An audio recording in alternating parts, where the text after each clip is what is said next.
علیہ وسلم نماز پڑھانے کے لیے کھڑے ہوئے اور آپ نے 2 رکعت نماز بیت المقدس یعنی مسجد اقصی کی طرف پڑھا لی۔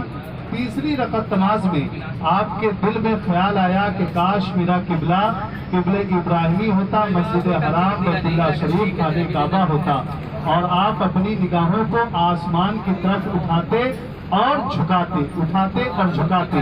اللہ تبارک و تعالیٰ نے حالت نماز میں وحی کا نزول فرمایا اور حکم ہوا محبوب اپنے چہرے کو بیت المقدس سے پھیر کے بیت اللہ کی طرف رکھو۔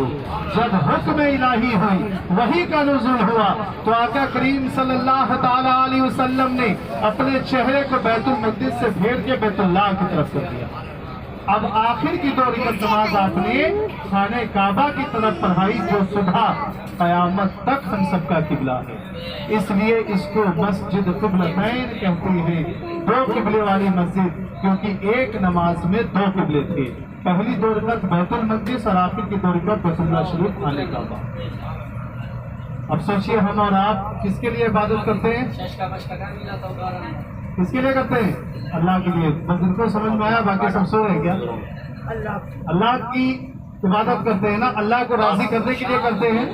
نماز پڑھتے ہیں، قرآن پڑھتے ہیں، روزہ رکھتے ہیں، صدقہ کرتے ہیں، خیرات کرتے ہیں، حج اور عمرہ کرتے ہیں، صرف کس نیت سے کہ میرا رب ہم سے راضی ہو جائے، میرا اللہ ہم سے راضی ہو جائے۔ اور اللہ کیا چاہتا ہے کہ خدا کی رضا چاہتے ہیں 2 عالم، اور خدا چاہتا ہے رضا محمد صلی اللہ علیہ وسلم۔ تو اللہ نے اپنے محبوب کی رضا کے لیے قبلہ ہی بدل دیا، وہ بھی حالت نماز ہے۔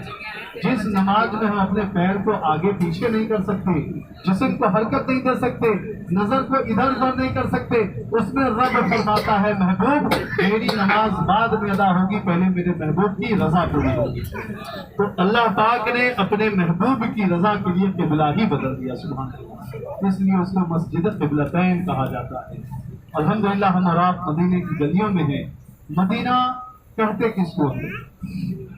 مدینہ عربی لفظ ہے، اردو میں اس کا ترجمہ ہے شہر۔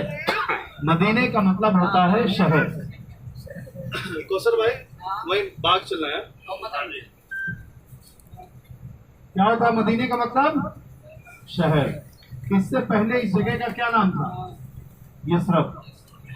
اور یہ وہ جگہ تھی جہاں پہ بیماریوں کا گھر تھا، لوگ آنے سے ڈرتے تھے، گھبراتے تھے، کوئی بھی نہیں آتا تھا۔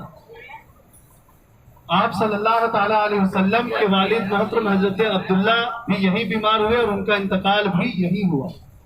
لیکن جب نبی کریم صلی اللہ تعالی علیہ وسلم مکہ سے ہجرت کر کے یثرب آئے تو اللہ تبارک و تعالیٰ نے یہاں کی تمام بیماریوں کو وادی ضعفہ بھیج دیا۔ وادی ضعفہ مکہ اور مدینہ کے بیچ میں ایک بستی ہے، ایک وادی ہے۔ اس زمانے میں وہاں پہ یہودیوں کی حکومت تھی، اور رب تعالیٰ نے یہاں کی تمام بیماریوں کو وادی ضعفہ بھیج دیا، اور اللہ پاک نے یہاں کی ہر